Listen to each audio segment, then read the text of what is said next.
नमस्कार भक्तों, जय श्री हरि, जय श्री नारायण। आप सभी को कामदा एकादशी की हार्दिक शुभकामनाएं। तो आज की इस वीडियो में मैं बात करने वाली हूँ 29 मार्च को आने वाली कामदा एकादशी के बारे में। ये सिर्फ एक व्रत नहीं है। कहा जाता है कि इस एक दिन की पूजा से वो फल मिलता है जो महीनों की तपस्या से भी नहीं मिलता। लेकिन असली प्रश्न यह है कि इस बार व्रत कब से शुरू होगा, शुभ मुहूर्त क्या रहेगा और पारण का सही समय कौन सा है। तो आज मैं आपको इस वीडियो में बताने वाली हूँ कामदा एकादशी की संपूर्ण जानकारी। तो वीडियो को अंत तक जरूर देखें। इससे पहले अगर आप हमारे चैनल पर नए हैं तो चैनल को सब्सक्राइब कर लीजिए और वीडियो को शेयर करना मत भूलिएगा। तो चलिए बिना किसी देरी के वीडियो को शुरू करते हैं। कामदा एकादशी वैष्णव परंपरा की सबसे फलदायी एकादशियों में से एक है। शास्त्रों में कहा गया है कि जो व्यक्ति इस व्रत को नियम पूर्वक करता है उसके जीवन से पाप, बाधाएं और भय दूर होते हैं तथा मनोकामनाएं पूर्ण होती हैं। तो इस साल यह पावन एकादशी 29 मार्च को पड़ रही है। तो आज की इस वीडियो में आप जानेंगे तिथि, शुभ मुहूर्त के बारे में, साथ ही इस दिन का महत्व क्या है, पूजा विधि, पारण का सही समय, इस दिन क्या करना चाहिए और क्या नहीं करना चाहिए। साथ ही बात करेंगे इस दिन का शक्तिशाली उपाय जिससे भगवान विष्णु प्रसन्न होंगे। कामदा एकादशी 29 मार्च को रहेगी। एकादशी तिथि शुरू होगी 28 मार्च की रात 1:14 से। एकादशी तिथि समाप्त होगी 29 मार्च की सुबह 7:48 पर। यह पूरा समय व्रत, पूजा और भगवान विष्णु की आराधना के लिए बेहद शुभ माना जाता है। पारण का शुभ समय कब रहेगा तो 30 मार्च की सुबह 6:16 से 7:11 तक पारण करने का सबसे उत्तम समय है। याद रखें, पारण का सही समय व्रत को सिद्ध करता है, इसलिए इस समय को बिल्कुल भी मिस न करें। अब बात करते हैं आखिर कामदा एकादशी का महत्व क्या है। कामदा एकादशी का व्रत सभी एकादशियों में से सबसे शुभ माना जाता है। शास्त्रों में कहा गया है कि यह व्रत सभी प्रकार के पापों को नष्ट करता है। इससे मनोकामना पूर्ण होती है। संतान, विवाह, धन, स्वास्थ्य सभी में लाभ देते हैं। मन को शांति मिलती है और जीवन में रुके हुए काम पूर्ण होते हैं। एक कथा के अनुसार भगवान विष्णु स्वयं कहते हैं कि जिसने सच्ची निष्ठा से कामदा एकादशी का व्रत रखा उसे सभी प्रकार के संकटों से मुक्ति मिलती है। अब हम आते हैं सबसे जरूरी हिस्से पर, जो कि है पूजा विधि। आज मैं आपको इस वीडियो में पूजा विधि स्टेप बाय स्टेप बताने वाली हूँ। तो सबसे पहले आपको क्या करना है, सुबह की तैयारी कैसे करनी है।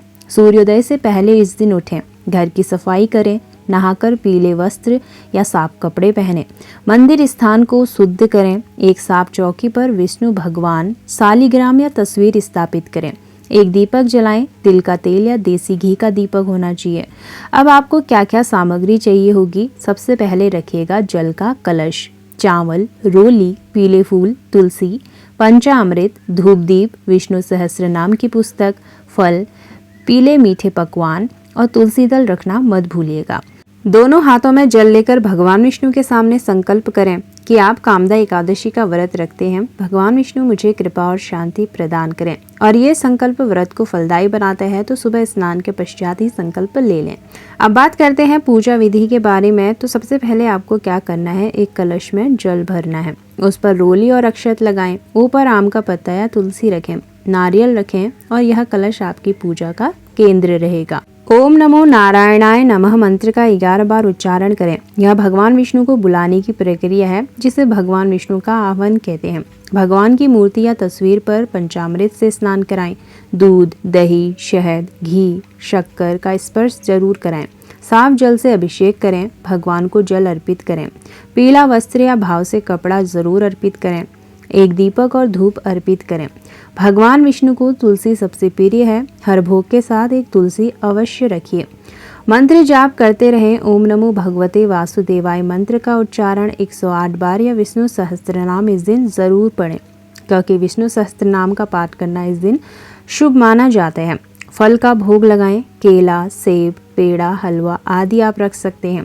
विष्णु जी की आरती करें और भगवान विष्णु का स्मरण करते रहें। भगवान विष्णु का ध्यान करें और कोई भी मन में नकारात्मक भाव न रखें।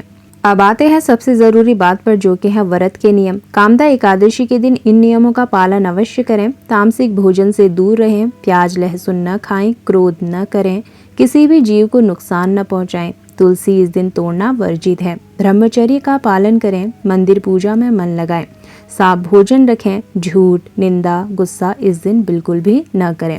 फलों का सेवन कर सकते हैं, जल फलाहार कर सकते हैं, लेकिन कुछ लोग निर्जल भी रहते हैं, तो इस दिन जल का जो निर्जला व्रत कर रहे हैं वो जल का सेवन न करें। यह आपकी श्रद्धा पर ही निर्भर करता है। कामदा एकादशी की पावन कथा क्या कहती है? तो इस दिन इस कथा को सुनना अत्यंत शुभ माना जाता है, तो इस कथा का श्रवण अवश्य करें, बीच में कथा न छोड़ें। प्राचीन काल में रत्नपुर नाम का एक नगर था। वहाँ एक गंधर्व दंपति ललिता और ललित रहते थे। ललित अपनी पत्नी से अत्यंत प्रेम करता था। एक दिन दरबार में गान के दौरान एक नाग ने ललित के मन को पढ़ लिया और राज दरबार में शिकायत की कि ललित का ध्यान गायन में नहीं बल्कि अपनी पत्नी पर है। राजा को क्रोध आया और उसने श्राप दे दिया, ललित तुरंत राक्षस बन जाएगा। श्राप लगते ही ललित विशालकाय राक्षस बन गया। उसका घर उजड़ गया। पत्नी रोती रही। ललिता कई दिनों तक उसके उद्धार के लिए उपाय खोजती रही। अंततः वह एक ऋषि के पास पहुंची। ऋषि ने कहा, तुम कामदा एकादशी का व्रत रखो, इससे तुम्हारे पति के पाप नष्ट होंगे। ललिता ने श्रद्धा से एकादशी का व्रत रखा। पारण के समय पवित्रता से भगवान विष्णु को प्रसन्न किया। व्रत समाप्त होते ही राक्षस रूपी ललित का शरीर गिर पड़ा। वह भव्य दिव्य स्वरूप में पुनः प्रकट हुआ। श्राप समाप्त हो गया। इसलिए कहा गया है कि कामदा एकादशी व्रत मोक्षदायी है, पापों को हरने वाली है और मनोकामना पूर्ण करने वाली है। तो भक्तों, 29 मार्च की कामदा एकादशी को ये उपाय बेहद शुभ माने गए हैं। तुलसी पर घी का दीपक जलाएं, ओम नमो नारायणाय का जाप करें, विष्णु सहस्त्र नाम पढ़ें, अनाथ, गरीब या ब्राह्मण को इस दिन भोजन अवश्य कराएं। पीला भोजन, पीले वस्त्र, पीली दाल दान में दें। शंख में जल भरकर भगवान विष्णु को अर्पित करें। घर के मंदिर में पीला धागा अवश्य बांधें। इन उपायों से दाम्पत्य सुख, धन लाभ और स्वास्थ्य लाभ मिलता है। तो भक्तों, पारण की विधि क्या रहेगी? पारण का जो समय रहेगा 30 मार्च की सुबह 6:16 से 7:11 तक रहेगा। तो आपको क्या करना है? स्नान करके साफ कपड़े पहने, भगवान विष्णु के सामने बैठें, तुलसी और जल से आचमन करें, एक दीपक जलाएं, ओम विष्णु में नमः मंत्र कहें, मीठा पानी, गुड़, फल या पूजा प्रसाद से पारण करें। दान अवश्य करें, फल, गुड़, पीले कपड़े, पीली दाल।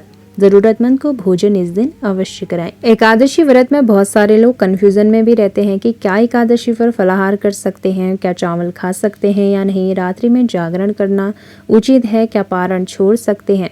तो इस दिन एकादशी में फलाहार कर सकते हैं। अगर आप निर्जला व्रत कर रहे हैं तो आपको ये चीजें अवॉइड करनी चाहिए। इस दिन चावल खाना वर्जित माना जाता है। रात्रि में जागरण करना सबसे शुभ होता है और इस दिन पारण छोड़ सकते हैं। पारण नहीं छोड़ा जा सकता है क्योंकि पारण के बिना आपका व्रत जो है वो अधूरा माना जाएगा। तो पारण इस दिन अनिवार्य है। आप बिल्कुल भी पारण मिस मत कीजिए। तो भक्तों, यह थी कामदा एकादशी की संपूर्ण जानकारी, पूजा विधि, व्रत कथा, उपाय और पारण का शुभ समय। अगर आप भी यह व्रत कर रहे हैं तो 29 मार्च को श्रद्धा से व्रत रखें और 30 मार्च को सही समय में पारण अवश्य करें। भगवान विष्णु आपकी सभी मनोकामनाएं पूर्ण करें। जय श्री हरि, जय श्री नारायण। अगर वीडियो पसंद आए तो वीडियो को लाइक और शेयर अवश्य करें। फिर मिलते हैं अगली नई वीडियो में नई जानकारी के साथ। आप सभी को कामदा एकादशी की हार्दिक शुभकामनाएं।